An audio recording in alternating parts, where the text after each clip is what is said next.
Is Manipur on the brink of losing part of its territory owing to the border fencing work along Indo-Myanmar border? Representatives of Riram Area Marine Organization (RAMO) and Eastern Marine Student Union (EMSU) have informed that the erection of a sub-pillar about 500 meters inward Manipur's territory has pushed a police station built at Satang village under Myanmar's territory.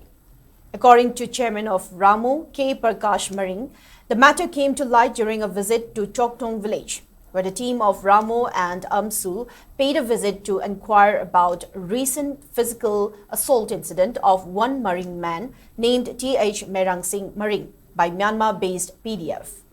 K. Prakash Maring also blamed the government for negligence of people at Eastern Marine area under Technopole district. He also informed that illegal immigrants from Myanmar who are currently taking shelter were told to vacate Eastern Marine area within a month.